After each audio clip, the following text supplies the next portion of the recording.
चित्र उभं करतो. विचार करा, पंजाबमध्ये एक शेत, इथं एक 9 वर्षाचा मुलगा, 8-9 वर्षाचा मुलगा मातीमध्ये खेळत, लांब त्याचे केस चेहऱ्यावर ओघळून येत आहेत, हात दोन्ही चिखलानं बरबडलेले, लक्ष देऊन आपलं काहीतरी काम चिखलात करत आहे. हंसराज मेहता नावाचे क्रांतिकारक त्याच्या घरी आले होते. त्याला विचारलं, का रे बाळा काय करतोस? मुलगा म्हणाला, बंदुका पेरत आहे. म्हणले, मग याची फसल कोण खाणार? बंदुका पेरायला याची फसल कोण खाणार? मुलगा उत्तर देतो, याची फसल इंग्रज खातील, याची फसल गोरे खातील, त्यांना मी या देशातून पळवून लावेल. एक आव्हान आहे या क्रांतिकारकांचं, भाषणाच्या सुरुवातीला करायला पाहिजे. रामप्रसाद बिस्मिल यांची एक अप्रतिम कविता, सरफरोशी की तमन्ना आप हमारे दिल में, देखना है जोर कितना बाजुए कातिल, ऐ वतन करता नहीं क्यों दूसरा कुछ बातचीत, देखता हूं मैं जिसे वो चुप तेरी महफिल में. देशावर अन्याय चालू असताना युवकात शांत बसलेला दिसतो. अब तेरी हिम्मत का चर्चा गैरों के महफिल में है, सरफरोशी की तमन्ना अब हमारे दिल में. रामप्रसाद बिस्मिल क्या म्हणतात, वक्त आने दे बता देंगे तुझे है आसमां, हम अभी से क्या बताए क्या हमारे दिल में, खींच कर लाई है सबको कत्ल होने की उम्मीद, आशिकों का आज जमघट ऊंचा है कातिल में है, सरफरोशी की तमन्ना अब हमारे दिल में. तो मुलगा भगतसिंग होता. वय वाढत गेलं. भगतसिंग 12 वर्षाचा झाला आणि त्याच्याजवळ एक बातमी पोहोचली.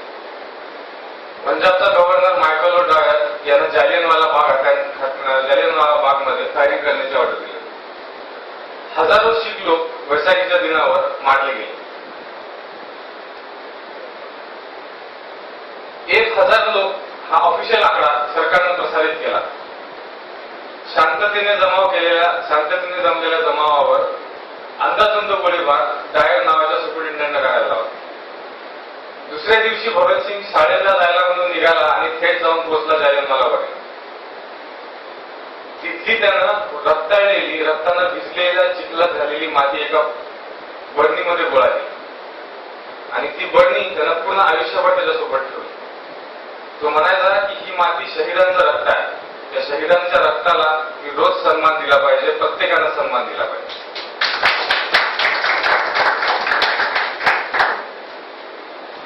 एक इन्सिडन्स होता जालियनवाला बाग. ज्या इन्सिडन्स नंतर भगतसिंग मध्ये एक क्रांतिकारक बदल झाला.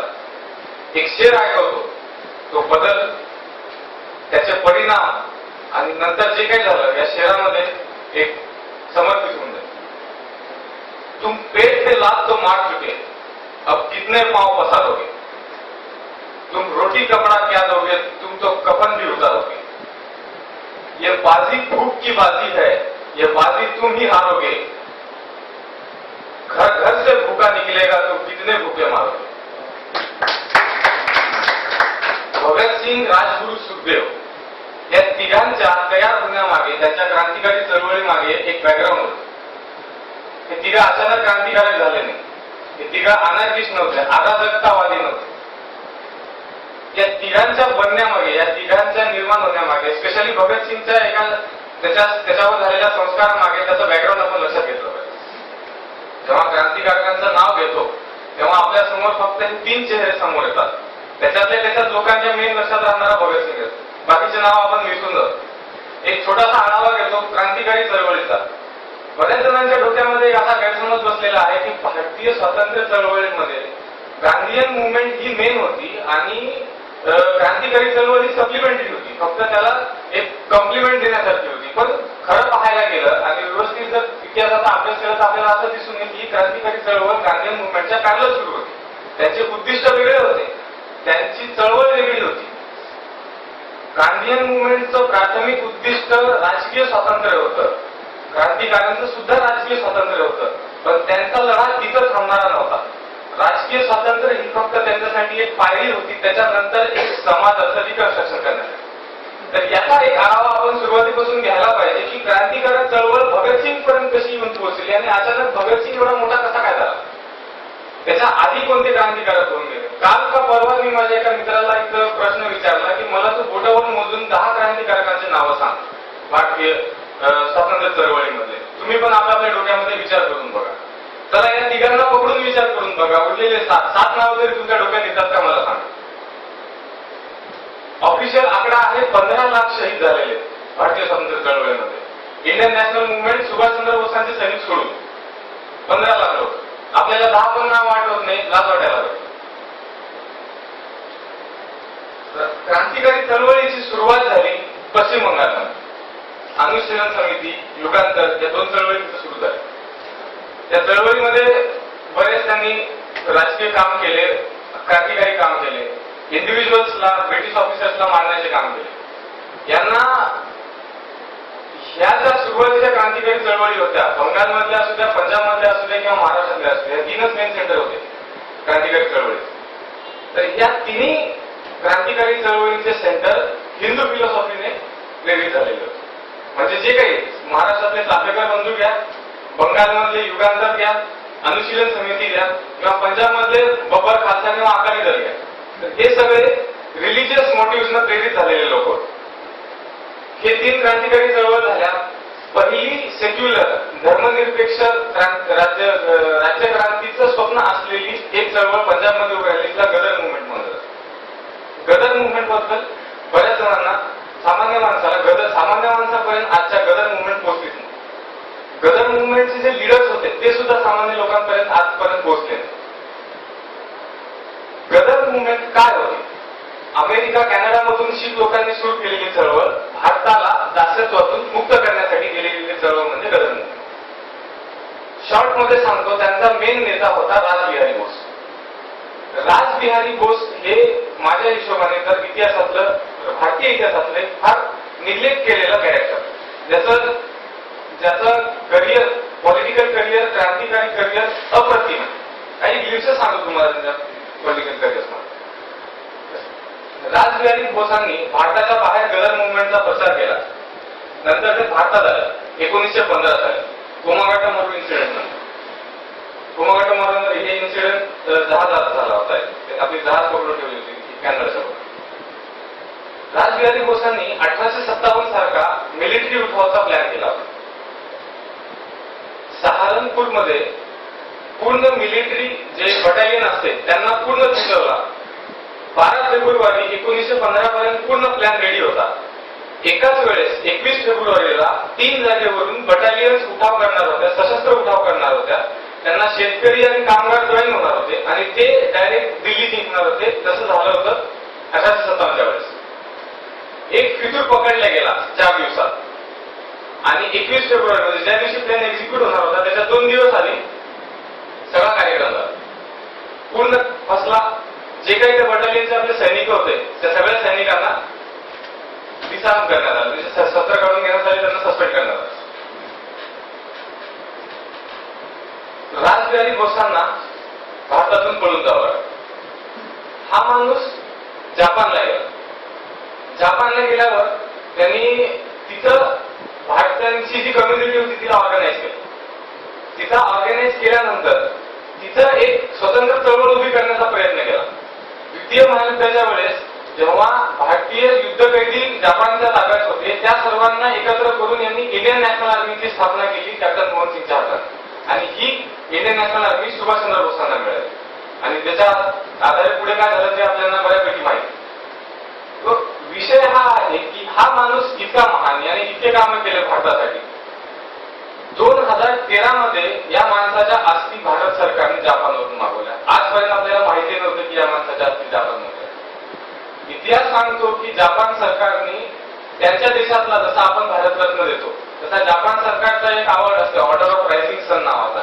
हा अवॉर्ड त्यांनी रासबिहारी बोसांना दिलेला. इतका मोठा माणूस, आपल्याला त्याचं नाव सुद्धा माहिती. रासबिहारी बोसांनी अजून एक मजेदार गोष्ट अशी की त्यांनी इंडियन करी जे असते, आपला जे खायचा जे पदार्थ आहे करी, हा पदार्थ त्यांनी जपानमध्ये इंट्रोड्यूस केला. रेस्टॉरंट टाकलं. त्याच्यानंतर इंडियन क्युझिन जे आहे ते जपानमध्ये पब्लिश झालं. आज सुद्धा टोकियोमध्ये बोस करी नावाचा पदार्थ खूप प्रचलित आहे, खूप फेमस आहे. हे त्या माणसाचं कॉन्ट्रीब्युशन आहे, पण आपल्याला त्याचं नाव सुद्धा नाही. दुसरं नाव भगतसिंग, राजगुरू, सुखदेव हे 3 लोक आपल्याला नेहमी दिसतात. भगतसिंगचा आदर्श कोण होता हा पण प्रश्न आपल्याला पहिले पडला पाहिजे. भगतसिंगचा आदर्श एक नवयुवक होता, त्याचं नाव होतं करतारसिंग सराभा. करतारसिंग सराभा 19व्या वर्षी फाशीवर चढला होता. गदर मुवमेंट मधला क्रांतिकारी. या 19 वर्षाच्या तरुणांना स्वतःच्या देशासाठी फाशी दिली, फाशीला गेला. गदर मुवमेंट मध्ये सशस्त्र उठावाच्या कटामध्ये त्याला पकडण्यात आले. त्याला जेव्हा फाशीची सजा सुनावण्यात आली तेव्हा त्याच्याबद्दल कोर्टाने जे रिमार्क्स लावलेले ते फार मजेशीर आहे. कोर्ट म्हणतो की हा आरोपी अत्यंत धोकादायक आहे, अत्यंत डेंजरस टाईपचा क्रिमिनल आहे. कारण यानं जे केलंय त्याच्याबद्दल त्याला गिल्ट वाटत नाही, त्याच्याबद्दल त्याला कमीपणा वाटत नाही. यानं जे काय केलं त्याला प्रचंड अभिमान वाटतो. आणि त्याच्यासाठी कोणाला जर लटवायचं असेल तर याला पहिले लटवा. आणि झालं तसंच. करतारसिंग सराभा फाशीवर गेले. जेव्हा भगतसिंगांना ही गोष्ट कळाली की 19व्या वर्षी एखादा तरुण स्वतःच्या देशासाठी फाशीवर जाऊ शकतो, त्यांनी त्याला स्वतःचा आदर्श मानला. आणि मरेपर्यंत भगतसिंग स्वतःच्या खिशामध्ये करतारसिंग सराभाचा फोटो ठेवत. करतारसिंग सराभासाठी एक शेर आहे, हम खून की किस्ते बहुत बोल चुके, ऐ खाके वतन तेरा कर्ज का वादा होगा.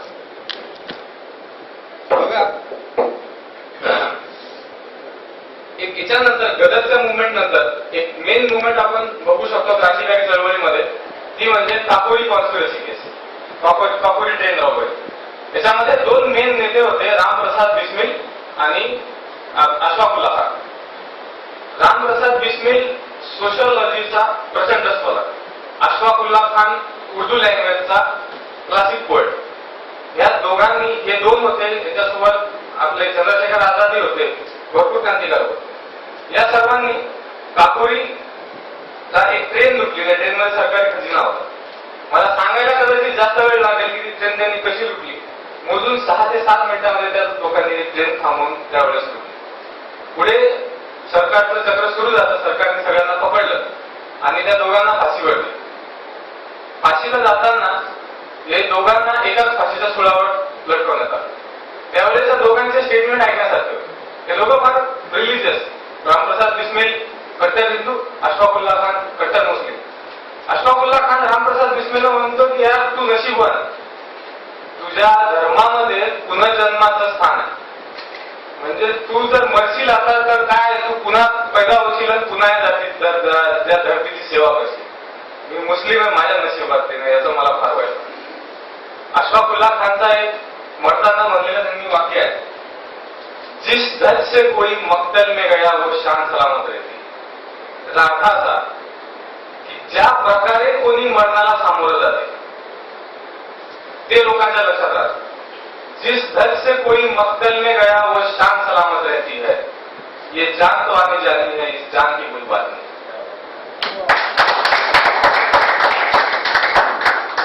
रामप्रसाद बिस्मिलचं एक वाक्य आहे. रामप्रसाद बिस्मिल सोशलॉजीचा एवढा मोठा स्कॉलर, 27व्या वर्षी फाशीवर गेला. सर परोची की तमन्ना हमारे दिल में. आज सुद्धा क्रांतिकारकांचं हे ब्रीद वाक्य आहे. रामप्रसाद बिस्मिल मरण्याच्या आधी म्हणले, कब्रों में नहीं हमको दिलों में याद रखना, कब्रों में नहीं हमको दिलों में याद रखना, हम शहादत की कहानी में मरे.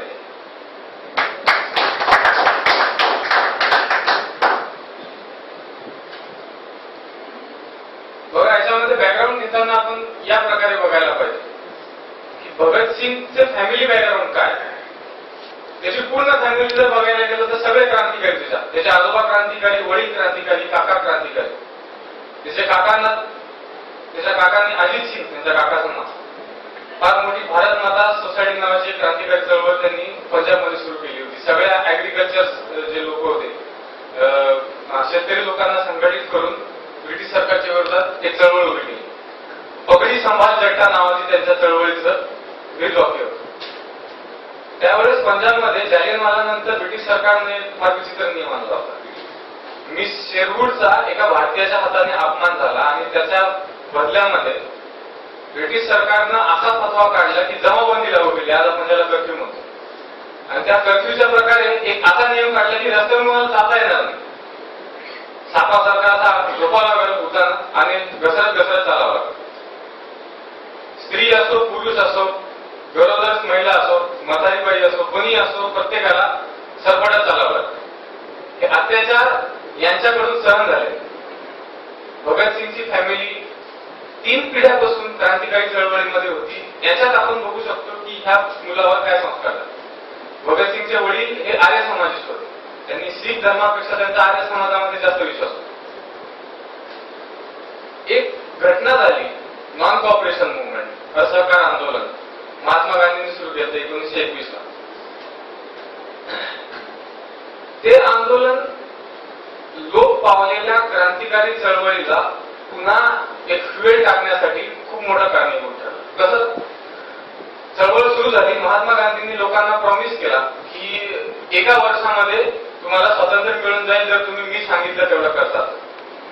हे 14-15 वर्षाचे पोरं होते, यांनी सगळ्यांनी शाळा सोडून दिली. महात्मा गांधी म्हणजे जे तरुण होते आपल्या वयाचे त्यांनी नोकऱ्या सोडून दिल्या, कॉलेजेस सोडून दिले आणि महात्मा गांधीच्या मागे लागले. चंद्रशेखर आझाद जे आपल्याला फार आज आपला ऐकावा वाटतो, चंद्रशेखर आझाद एका टाइमला महात्मा गांधीचे फार खंदे संबंध होते. ब्रिटिश सरकारच्या तहसील ज्याला म्हणतो आपण आजच्या टाइमला, त्या तहसील समोर उभं राहून चंद्रशेखर आझाद त्यावेळेस 15-16 वर्षाचे असतील, जोर जोरात घोषणा देऊ लागले, महात्मा गांधी की जय, महात्मा गांधी की जय. इंग्रजांनी त्यांना पकडलं, म्हणे घोषणा देणं बंद कर. तुम्ही बंद करणार नाही असं कळवळ. 100 फटक्यांची शिक्षा मारली. 100 फटके होईपर्यंत त्या पोरांना महात्मा गांधी की जय म्हणायचं थांबवलं. भगतसिंगनं शाळा सोडून गावोगाव फिरून प्रचार केला, त्या सर्व मुलांनी प्रचार केला. आणि अचानक एका दिवशी महात्मा गांधींनी डिक्लेअर करून टाकलं. चौरी-चौरा इन्सिडेंट नंतर ज्या इन्सिडेंट मध्ये खेड्यातल्या लोकांनी पोलिसांच्या अत्याचाराला कंटाळून पोलीस स्टेशन जळवून टाकलं. त्याच्यात काही पोलीस मारले गेले. महात्मा गांधींनी एका रात्रीमध्ये चळवळ वापस घेतली. दुसऱ्या दिवशी यांना कळालं न्यूजपेपर मधून, त्यावेळेस बातमी कळायला पण 1-2 दिवस लागायचे इकडून तिकडे जायला, की महात्मा गांधींनी सकाळ संतोलन वापस घेतलं. चला उद्यापासून शाळेला वापस जा, उद्यापासून नोकऱ्याला वापस जा. एक मेजर डिसइल्युजनमेंट ज्याला म्हणू शकतो आपण, की एक अशा प्रकारची गोष्ट झाली की या गोष्टीनंतर, या इव्हेंट नंतर या युवकांचा, या गरम रक्ताच्या युवकांचा गांधीयन मेथड्स मधून विश्वासच उडाला की आम्ही इतकं सॅक्रिफाईस केलं याच्यासाठी. आम्ही शाळा सोडल्या, आम्ही 100 फटके खाल्ले, तुमच्या तत्वानं आम्ही चाललो. ते एका गोष्टीमुळे तुम्ही राष्ट्रवादी चळवळ मागे घेतात. जवाहरलाल नेहरूचं त्यावेळेसचं वाक्य आहे, Gandhi has failed as a national leader. भगतसिंगनं गांधीयन मेथड्स सोडून दिल्या आणि तिथून त्याच्या क्रांतिकारक चळवळीची सुरुवात आहे. पहिलं क्रांतिकारक चळवळीचं बीज ज्याला म्हणू शकतो ते त्याच्यासोबत त्याचे साथीदार होते. सुखदेव, हंसराज वोहरा, भगवती चरण वोहरा, यशपाल, जयपाल हे त्याचे मित्र होते.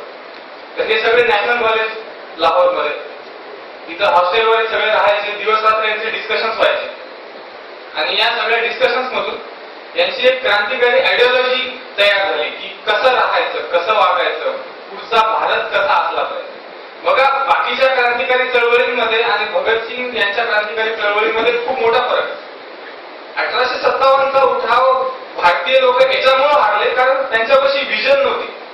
ठीक आहे, लढणं म्हणजे हे तर हक्क आहे, परकीय राजसत्तेविरुद्ध लढणं हे तर माणसाचा मूलभूत हक्क आहे. स्वातंत्र्य मिळवणं त्याच्यापेक्षा मूलभूत हक्क आहे. पण स्वातंत्र्य मिळवलं नंतर काय? 1857ला सगळ्या राजसत्ता, नानासाहेब पेशवे झालं, बहादूरशाह जफर झाला, झाशीची राणी झालं, यांनी इंग्रजांना हरवला जरी असता तरी नंतर हे करणार काय होते, याचा जो प्लॅन काय होता, वापस राजसत्ता लावणार तुम्ही, वापस तुम्ही आपल्या याच्यात भारत वाटून घेणार, वापस तुम्ही राजे होणार आणि लोक तिथे तिथेच राहणार. मग त्याला अर्थ काय? युगांतर चळवळ, अनुशीलन समिती, गदर, पहिली मुवमेंट ही गदर मुवमेंट होती ज्यांच्याजवळ एक थोडाफार प्रमाणात का होईना एक प्लॅन रेडी होता की स्वतंत्र मिळाल्यानंतर भारताला कसा बनवायचा, की स्वतंत्र भारत असा असला पाहिजे. गदर मुवमेंटने ठरवलं होतं की USA सारखा रिपब्लिक ज्याला म्हणतो आपण त्या प्रकारचा भारत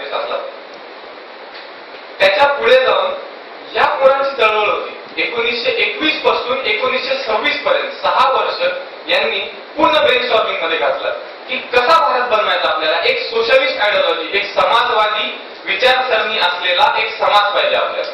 नुसतं राजकीय स्वातंत्र्याने काहीही होणार नाही हे त्यांना माहिती. भगतसिंगचं फार फेमस वाक्य आहे. भगतसिंग म्हणतो की स्वातंत्र्य मिळलं, आज ना उद्या मिळणार. ब्रिटिशशाही इथं अजून शेकडो वर्ष राहायला आलेले. गोरे साहेब जातील त्यांच्या जागी काळे साहेब घेऊन बसतील. तुमच्या कंडिशन मध्ये काय फरक पडणार? तुमच्या कंडिशन मध्ये फरक तेव्हा पडेल जेव्हा राज्य तुमचं येईल, जेव्हा सत्तेमध्ये तुम्ही बसता, जेव्हा सर्व हारांचं बहुजनांचं प्रोलेटेरियटचं राज्य येईल त्यावेळेस तुमच्या कंडिशन मध्ये फरक पडेल. जेव्हा शेतकऱ्याचं, जेव्हा कामगाराचं राज्य येईल तेव्हा तुमच्या कंडिशन मध्ये फरक पडेल. त्याच्याशिवाय तुमच्या कंडिशन मध्ये कधीच फरक पडणार नाही. राजकीय स्वातंत्र्य हे फक्त तुम्हाला दाखवण्यात आलेले एक गाजर आहे, ज्याचा तुम्हाला काहीही फायदा होणार नाही. जे आपण आजही बघू शकतो. मेळघाटला जा, गडचिरोलीला जा, ओडिशामध्ये जा, छत्तीसगडमध्ये नक्षलवादी एरियात जा, स्वातंत्र्य पोहोचले त्या लोकांपर्यंत. 100 किलोमीटर त्यांना दवाखाने नाही, इन्फ्रास्ट्रक्चर नाही, रोड नाही. आपल्या इथं वायफाय बंद पडलं तर आपल्याला अटॅक येऊन जात. त्यांना खायला भेटत.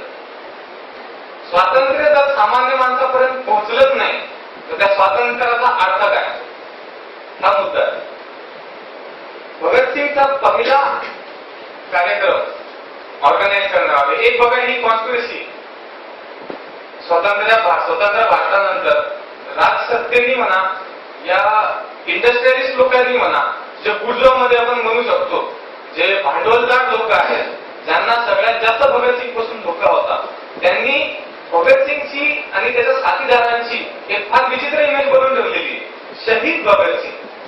कधी पण भगतसिंगचं नाव घेणार आपण, शहीद भगतसिंग, बस संपला. शहीद पेक्षा जर भगतसिंग काही जास्त बोलू लागला तर यांना ते पचत नाही. भगतसिंगला यांनी असाही मारला, फाशीला दिला आणि त्याला मेल्यानंतर त्याच्या विचारसरणीलाही मारण्याचा प्रयत्न झाला.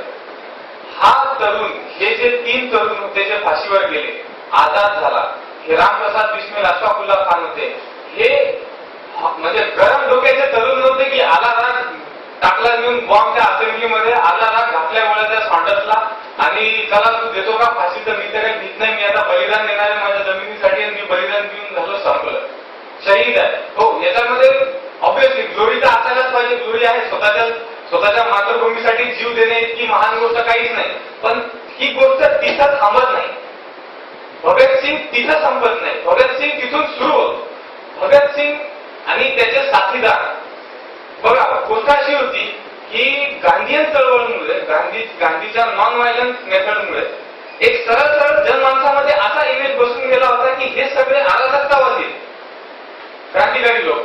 यांना काय करायचंय? बॉम्ब टाकायचे, गोळ्या घालायच्या. गोळ्या घातल्याने कुठं क्रांती येते का? बॉम्ब टाकल्याने कुठं क्रांती येते का? बॉम्ब टाकल्याने कुठं कंडिशन अजून ऍडवर्स होऊन जाते. शांततेच्या मार्गाने सत्याग्रह केल्याने त्यांचं मन परिवर्तन करून आपल्याला स्वातंत्र्य मिळू शकते, ही महात्मा गांधीची आयडिओलॉजी होती. त्याच्यावर मला प्रश्न उपस्थित करायचा नाही. प्रश्न हा आहे की भगतसिंगची आयडिओलॉजी काय होती? शक्तीचे मुळापासून उच्चाटन करणे, जगामध्ये सर्वथा अहिंसेचे प्रस्थ आणणे, हिंसेला मुळापासून नष्ट करणे, जगामध्ये पोलीस, सैनिक, शस्त्रास्त्र यांचं अस्तित्वच नाहीसं करणे, ही गांधीची आयडिओलॉजी होती. भगतसिंग म्हणतो की जगामधून हिंसेचे, शक्तीचे समूळ उच्चाटन करणं शक्य नाही. हे अशक्य आहे, हे स्वप्नरम्य आहे, असं होऊ शकत नाही कधी.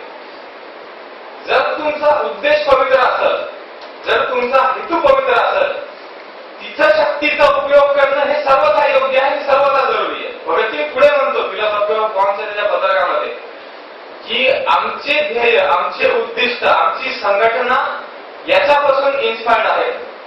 जे तत्व आम्हाला गुरु गोविंद सिंग, छत्रपती शिवाजी महाराज, लेनिन, गॅरिबॅल्डी, लाफायेटे, रिजा खान, मोहम्मद कमाल पाशा या सगळ्यांनी जे तत्व शिकवले त्या तत्वापासून आमची क्रांती, आमचं हिंदुस्थान सोशलिस्ट रिपब्लिकन ऑर्गनायझेशन प्रेरित आहे. महात्मा गांधी म्हणतात हे 3 इररिस्पॉन्सिबल यूज,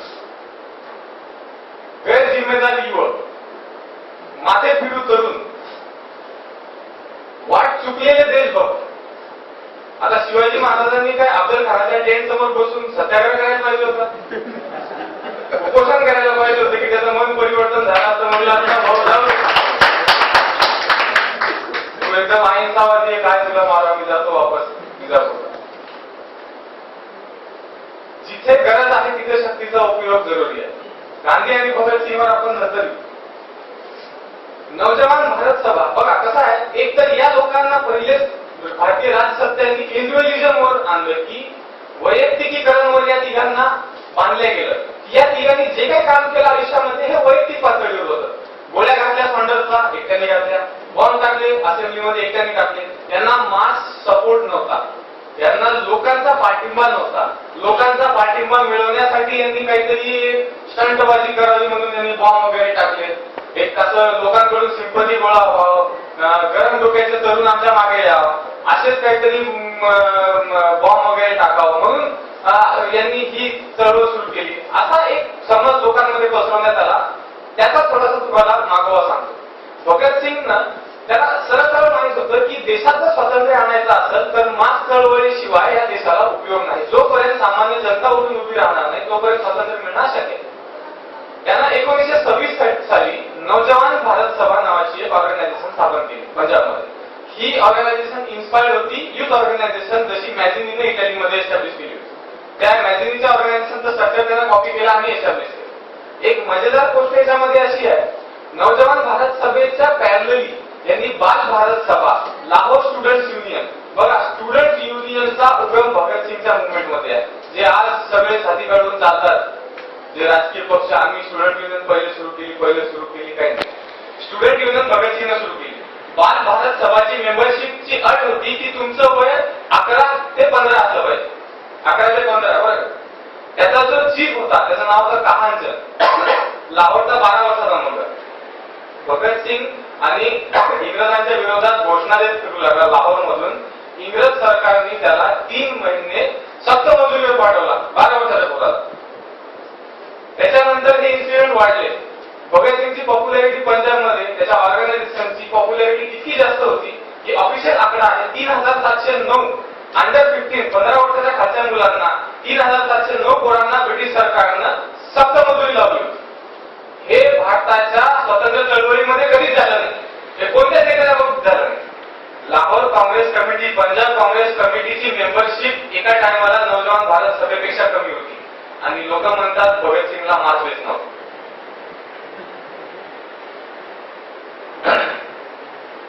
याच्यानंतर एक घटना झाली 1927 ला. 1927 ला लाहोरला एका दसऱ्याच्या मेळ्यामध्ये कोणीतरी बॉम्ब टाकला.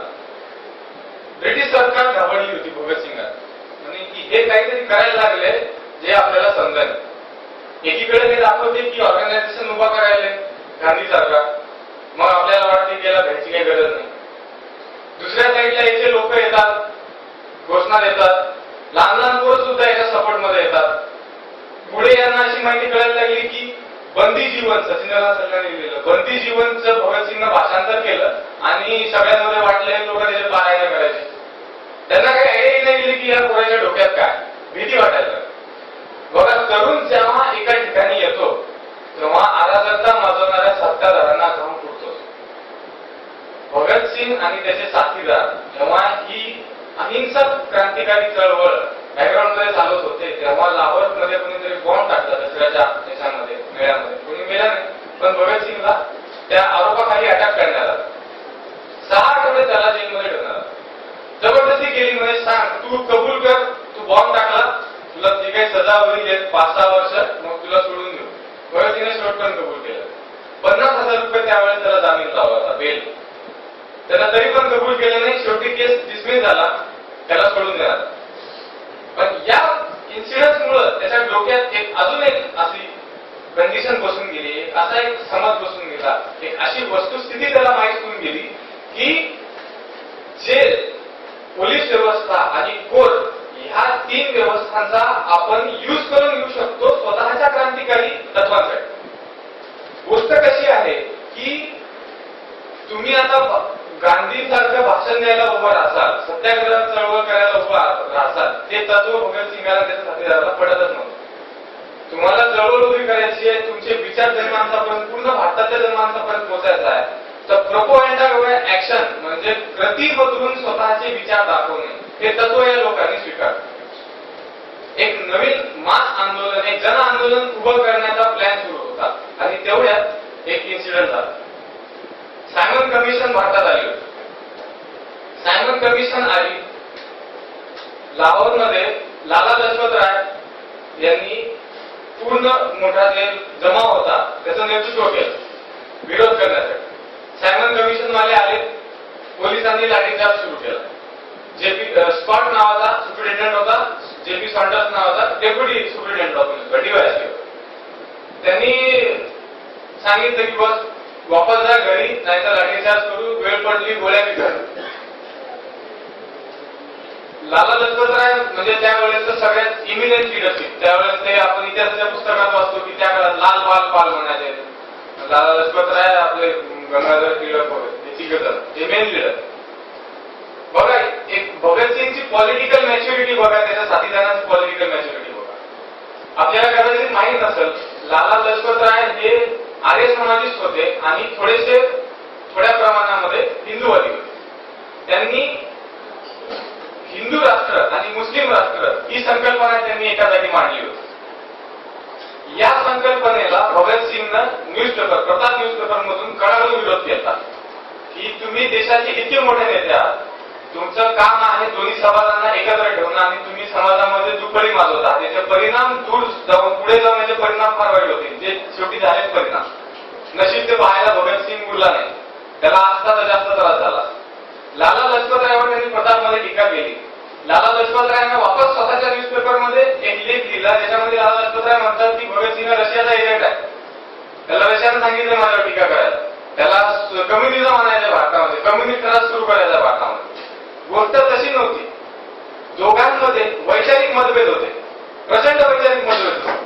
तरी सुद्धा जेव्हा लाला लजपत राय मुवमेंटचं एका सायमन चळवळीचं नेतृत्व करायला निघाले, तेव्हा स्वतःची पूर्ण फौज घेऊन भगतसिंग त्यांना मिळून सामील झाले.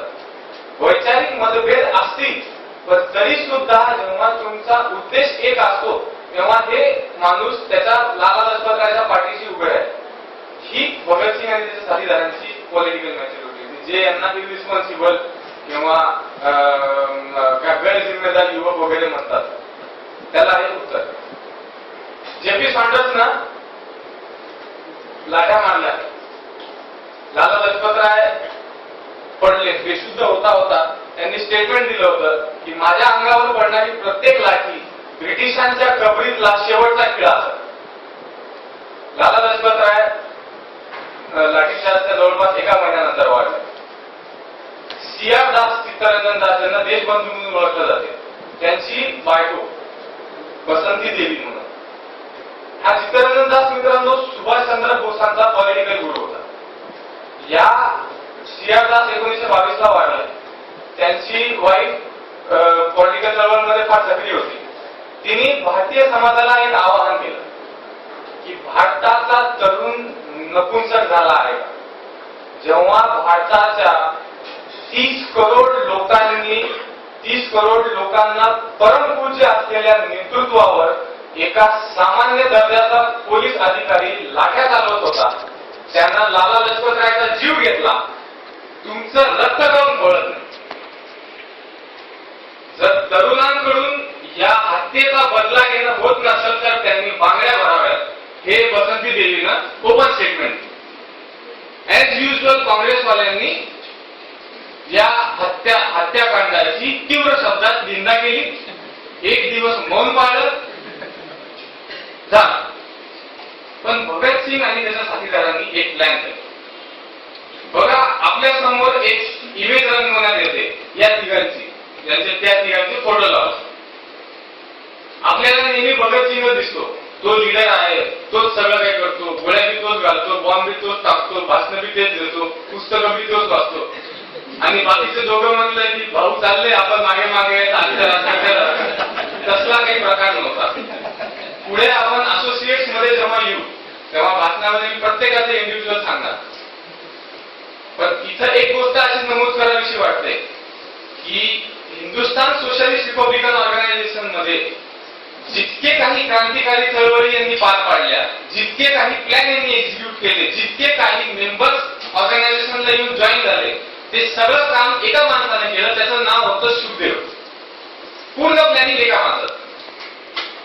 यावेळेस हे लोक एक शेर डिसाइड करायचे, अब भी जिसका खून न खोला खून नहीं वो पानी है, अब भी जिसका खून न खोला खून नहीं वो पानी है, जो देश के काम ना आए वो बेकार जवान है.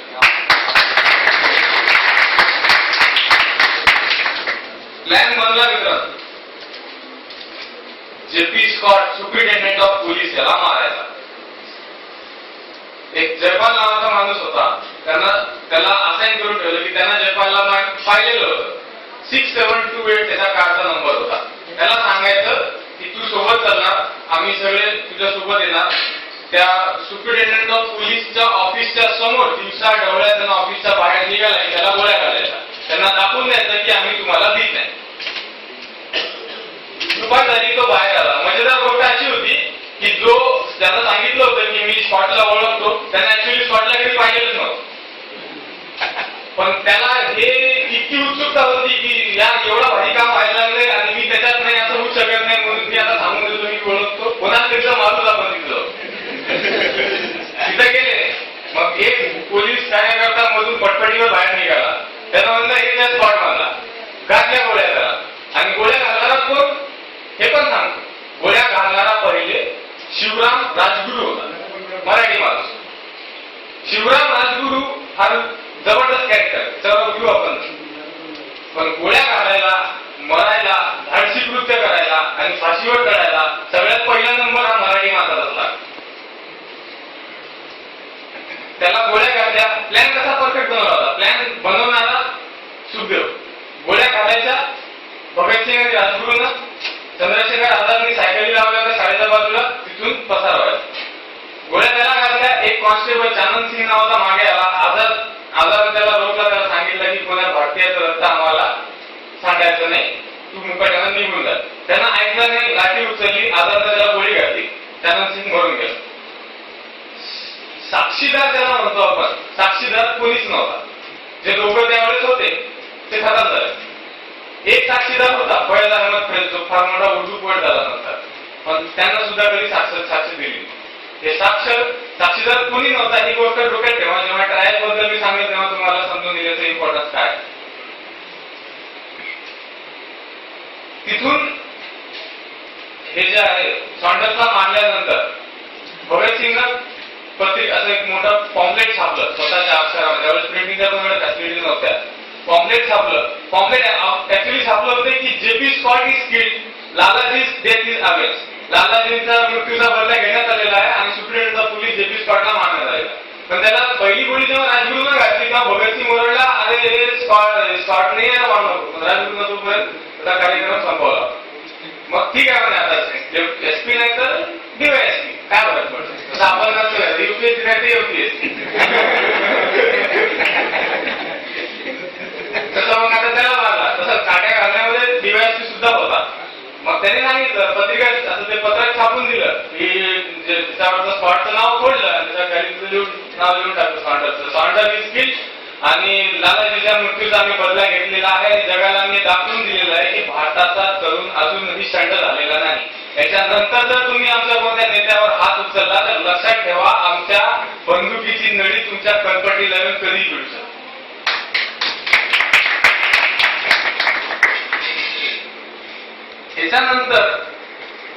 याच्यानंतर एक प्रवास सुरू होतो याच्या साथीदारांचा. हे लाहोरमधून निसटतात, लाहोरमधून कलकत्त्याला जातात. कलकत्त्याला यांना काही साथीदार भेटतात. जतींद्रनाथ दास बाकीचे साथीदार. जतींद्रनाथ दास विशेष, कारण त्यांना यांना बॉम्ब बनवायला शिकवला. आणि इथून एक नवीन प्रवास सुरू झाला.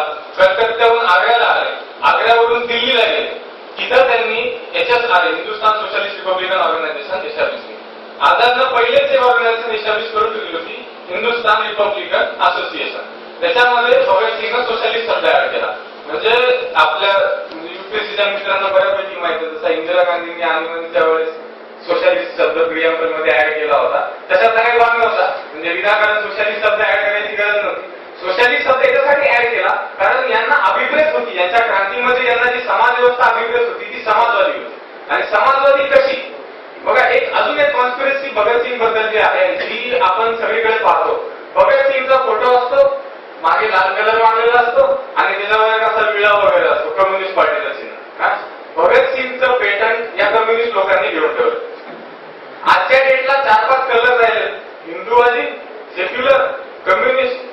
आणि एक अराजकतावादी, म्हणजे जे आता नवीन दिल्लीमध्ये जे पक्ष आला उद्या, तर या 4 रंगामध्ये प्रत्येकाला रंगवण्यात येतं. भगतसिंगला कोणत्या रंगाने बसत नाही, मग कोणत्या रंगाने बसवायचा? कम्युनिस्ट मध्ये बसवून टाका. का? तर त्यांनी पहिले त्याला घेतला, म्हणजे फर्स्ट कम फर्स्ट बाहेर. गोष्ट झाली अशी, भगतसिंग जेव्हा फाशीवर गेला तेव्हा कम्युनिस्ट पार्टीनं पहिलं स्टेटमेंट दिलं होतं की आमचा माणूस नाही आहे, इंडिव्हिज्युअल टेररिझमला आम्ही सपोर्ट करत नाही. वैयक्तिक जे तुम्ही क्रांतिकार, वैयक्तिक दहशतवादीच म्हणले होते तर कम्युनिस्ट लोक, जे कम्युनिस्ट लोकांचं जे माउथपीस होतं त्यावेळेस, ते भगतसिंगला त्यावेळेस दहशतवादी म्हणते. आता तुम्ही कोण धावून गेले भगतसिंगवर असं सांगायला? दुसरी गोष्ट, 1921-22च्या दरम्यान communist party of India establish झाली होती भारतामध्ये. भगतसिंग कम्युनिस्ट असतात, त्याला पार्टी पण जॉईन केलं, स्वतःची पार्टी कशाला आगाऊ उघडली ना? जसा चायनामध्ये माओ झेडॉंगनं कम्युनिस्ट पार्टीमध्ये जॉईन केला, त्याचा सुप्रीम बनला आणि देश जेव्हा स्वतंत्र झाला तेव्हा प्रेसिडेंट बनला. भगतसिंग तसं करू शकला असता, त्याला कम्युनिस्ट पार्टी म्हणून जॉईन केली. म्हणतात भगतसिंगनं लेनिनचा मार्क्सचा अभ्यास केला होता. भगतसिंगच्या मनात रशियाबद्दल फार सिंपॅथी होती, फार आत्मीयता होती. नेहरूच्या मनातही होती. पुन्हा भगतसिंगपेक्षा बी जास्त नेहरूच्या मनामध्ये रशियाबद्दल आत्मीयता होती. 5 इयर प्लॅन नेहरूनं उचललं त्याच्याकडून. इंडस्ट्रियलायझेशन जे आहे आपलं ते गव्हर्नमेंटच्या हातात घेणं हे नेहरूंनी उचललं त्यांच्याकडून. उच्च शिक्षणावर खर्च नेहरूंनी रशियाकडून घेतला. रशियाला कितीदा जाऊन आले, भगतसिंगचा बिचारा कधी गेला नाही भारताच्या बाहेर. कोणाची हिंमत आहे नेहरूला कम्युनिस्ट म्हणण्याची आजच्या तारखेला? भगतसिंगच्या बद्दल बोलणारे राहिले नाही म्हणून तुम्ही त्याला कम्युनिस्ट म्हणतात. उद्या आता पुन्हा अशी चळवळ सुरू झालेली आहे, जे नवीन दिल्लीमधले पार्टी आहे ते सुद्धा भगतसिंगवर हक्काला सांगायला लागले. मागे फोटो पण टाकला होता, साहेबांचा फोटो बाजूला भगतसिंगचा फोटो, दुखालाय असेच पुनर्जन्म भगतसिंग. म्हणजे बोलणारं कोणी नाही, इतिहास शोधणारं कोणी नाही म्हणून त्याला तुम्ही मनाला वाटत त्या रंगाने रंगवसाल. भगतसिंग इतका लेता पेचा नव्हता. ही एक कॉन्ट्रोवर्सी लक्षात ठेवा. याच्यानंतर जर कोणी तुम्हाला म्हणलं की भगतसिंग कम्युनिस्ट होता, तर बघा कम्युनिस्ट लोकांना भगतसिंग ओपन शिव्या दिलेल्या आहेत एका पत्रकामध्ये. याची जेल डायरी माझ्याकडे आहे, त्याच्यावर माझं संशोधन सुरू आहे. जेल डायरीमध्ये टोटल 2 पेज, 200 पेज पैकी टोटल 2 पेज भगतसिंग कम्युनिस्टवर टीका करतो. भगतसिंग करत काय होता याच्यामध्ये तुम्हाला उत्तर सापडेल की भगतसिंग कम्युनिस्ट होता, डेमोक्रॅटिक होता, रिपब्लिकन होता का काय होता? भगतसिंग याच्यापैकी कोणीच नव्हता. भगतसिंग एक असा तरुण होता जो या समाजाला अन्यायापासून, अत्याचारापासून मुक्त करण्यासाठी एक विचारसरणी शोधत होता. त्यांना सगळे विचारसरण्या पाठ्या घातल्या. प्लॅटो, सॉक्रेटिस पासून बर्ट्रँड रसल पर्यंत आला, इकडं चार्वाक पासून शंकराचार्यापर्यंत आला, विवेकानंदापर्यंत आला. ओरिएंटल फिलॉसॉफीमध्ये ग्रीक फिलॉसॉफी पूर्ण खाल्ली. रिनायसामध्ये रुसो, व्हॉल्टायर याचा पूर्ण अभ्यास केला. रशियन रेव्होल्युशन जी सध्या सगळ्यात टॉपवर होती त्याच्या वेळेस, बोल्शेविक रेव्होल्युशन, लेनिनचा, मार्क्सचा, एंजेल्सचा या सगळ्यांचा अभ्यास केला. आणि याच्यामधून भारतीय समाजाला जे जे अनुकूल आहे ते त्यानं उचलून घेतलं. भगतसिंग कम्युनिस्ट होता. मग भगतसिंगने एका जागी टिळकांची प्रशंसा केलेली, भगतसिंगनं 10 जागी महात्मा गांधीची प्रशंसा केलेली. जे लोक भगतसिंगला महात्मा गांधीचा 1 नंबरचा शत्रू मानतात त्यांच्यासाठी हा रेफरन्स की भगतसिंगने शेवटीही सांगून गेला की जे झालं ते काहीही असो, युद्ध आहे आपल्या शत्रू सोबत, आपल्या सेनापतीला सपोर्ट करा. सेनापती कोण भारताला? महात्मा गांधी. इतकं पॉलिटिकल प्रॅग्मॅटिझम, इतकं रिअलिझम हे एका तरुणामध्ये सापडू शकते. याला एका रंगामध्ये, एका तत्वज्ञानामध्ये, एका आयडिओलॉजीमध्ये बांधण्याचा जे प्रयत्न करतात ते महामूर्ख आहे. याच्यापुढे बॉम्ब बनवायची प्रॅक्टिस झाली. बॉम्ब बनवणं सुरू केलं. झाशीचं जे जंगल होतं तिथं बॉम्बची टेस्टिंग करायचे लोक. इलेक्ट्रिक बॉम्ब वगैरे पण त्यांनी शिकायचा प्रयत्न केला. बरेच त्यांचे साथीदार सुद्धा बॉम्ब बनवण्याच्या प्रकारामध्ये वाढले. हिंदुस्थान सोशलिस्ट रिपब्लिकन असोसिएशन वाढायला लागले. त्याच्यानंतर 1928 ला भारत सरकारनं 2 बिल आणले पार्लमेंटमध्ये. एक ग्रेट डिस्प्यूट बिल आणि पब्लिक सेफ्टी बिल. हे 2 बिलांचं महत्व असं की पब्लिक सेफ्टी बिल मध्ये कोणालाही पोलीस विदाऊट एनी कारण सांगता, विदाऊट एनी ट्रायल त्याला जेव्हा त्यांच्या मनाला वाटेल इतक्या दिवस ते मरेल होऊ शकणार. दुसरी गोष्ट ट्रेड डिस्प्यूट बिल, ज्याचं सेंटर मेन मुंबई होतं. मुंबईमध्ये सगळ्यात जास्त मिल होत्या. मिल्सला, मिलच्या कामगारांना संपाचा हक्क काढून घ्यायचा कायदा हा ट्रेड डिस्प्यूट बिल होता. खरे लोक कोण? या देशात जगणारे, या देशात राहणारे, या देशात सोसणारे, या देशाला पोसणारे खरे लोक कोण? शेतकरी आणि कामगार. काँग्रेसची मेंबरशिप सगळ्यात जास्त मिडल क्लास बुर्जुआ लोक होते. भगतसिंग एका ठिकाणी म्हणतो, जवाहरलाल नेहरू सोडला तर काँग्रेसचा असा एक तरी नेता आहे का ज्यानं कामगाराचा आणि शेतकऱ्यांचं युनियन करण्याचा प्रयत्न केला? कधीच कोणी कामगाराच्या शेतकऱ्याच्या वाटेत जात नव्हते, कारण ते एकदा पेटले की ते लवकर शांत होत नाही. भगतसिंग आणि त्याचे साथीदार यांचा मूळ उद्देश होता यांच्यासाठी फायदा देणं. तसा कामगार वर्ग रिलेटिव्हली भारतात कमीच होता, कारण इंडस्ट्रियलायझेशन काही झालेलं नव्हतं. खरा वर्ग होता ते शेतकरी वर्ग होता. शेतकरी वर्गासाठी लढा द्यायचा. शेतकरी वर्गाचं रिप्रेझेंटेशन करायला कोणती ऑर्गनायझेशन होती? कोणतीच ऑर्गनायझेशन नव्हती. शेतकऱ्यांबद्दल बोलणार कोण? काहीच फरक पडत नाही. ती कंडिशन तेव्हाही होती, ती कंडिशन आजही आहे. गारपिटीमुळे मराठवाड्यातले सगळे शेतकरी बर्बाद झाले. त्याच्याबद्दल बोलणारा कोणता पक्ष आहे? जे स्वतः तळमळीनं बोलतो, की ज्याच्या फायद्यासाठी बोलतो, त्याच्यासाठी बोलतो, त्यांचा रिप्रेझेंटेटिव्ह कोण आहे? तुमच्याजवळ 10 लाख प्रॉपर्टी, तुमच्याजवळ करोडची प्रॉपर्टी आहे. तुम्ही तिथं जाऊन बघता हेलिकॉप्टर म्हणता, अरे फार वाईट झालं यार, तुझे द्राक्ष गेले, तुझा गहू गेला, तुझा हातभारा गेला. त्याला सिंपॅथीची गरज आहे तुमच्या नाही, त्याला तुमच्या सिंपॅथीने त्याला गहू वापस येणार नाही. त्याचा नेता जर त्याचं राज्य असतं, जर बळीचं राज्य असतं. भगतसिंग म्हणतो की जो देशाला पोसतो, जो अन्न निर्माण करतो, तो या देशात उपाशी झोपतो. जो कामगार कारखान्यामध्ये कपडा बनवतो, त्याच्या बायकोला अंगावर घाललेला कपडे नाहीत व्यवस्थित. जो चर्मकार बूट बनवतो फॅक्टरीमध्ये, ते बूट विकत घेण्याची त्याची सॅलरी सुद्धा नाही. ही दुविधा का? एक सर्व आहात, एक बहुजन समाज जे हजारो वर्ष पिसत राहिलेला आहे, आणि एक असा समाज ज्याला फरक काहीच पडत नाही. आधी हिंदू राजे होते, हे प्रधान होते मस्तपैकी. त्याच्यानंतर मुस्लिम राजे आले, हे तेच राहिले पाटील देशमुख मस्तपैकी. त्याच्यानंतर इंग्रज आले, तिथंच राहिले. त्याच्यानंतर काय हे सरकार आले, इथंच राहिले. यांना नाही फरक पडत. फरक कोणाला पडतो? जो तळागाळात आहे. त्याच्या आयुष्यात कधीच फरक पडत नाही. राजसत्ता कोणती बदलू द्या, राज्य आणायचं त्याच्यासाठी. नुसतं राजकीय स्वातंत्र्य आणून काय होतं?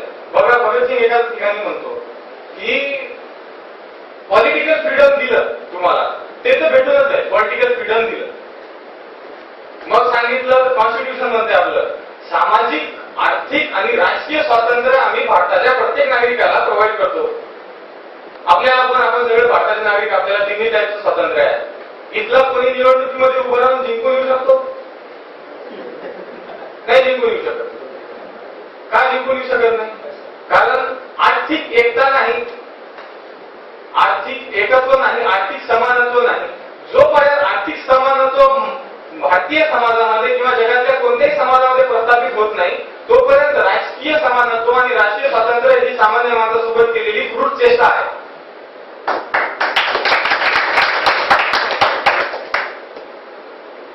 या लोकांचं एक फार फेमस वाक्य होतं, जेव्हा डिप्रेशन यायचं यांना, जेव्हा कळायचं की आपण जे करत आहे ते कुठेतरी कमी पडायला लागले, आपण कुठेतरी कमी पडायला लागलो, तेव्हा एक गाणं म्हणायचे लोक कि कभी वो दिन भी आएगा जब आजाद हम होंगे, ये जमीन भी अपनी होगी, ये आसमान भी अपना.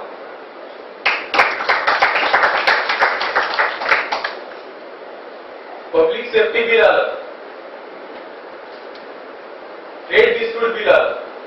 यांचं ठरलं होतं की ज्या दिवशी पार्लमेंटमध्ये जे बिल येणार दिल्लीला, त्या दिवशी धमाका करायचा. धमाका का करायचा? त्याच्याबद्दल एक वाक्य आहे, लक्षात घ्या. खामोश मिजाजी तुम्हें जीने नहीं देगी.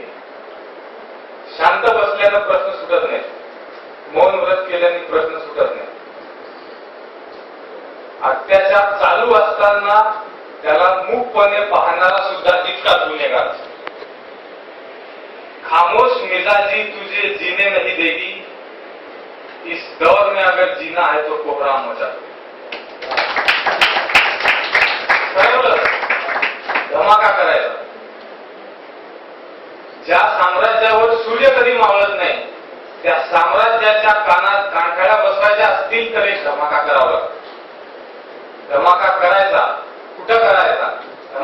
अशा जागी करायचा जिथं धमाका केल्यानंतर ब्रिटनच्या राणीची सुद्धा झोप उडाली.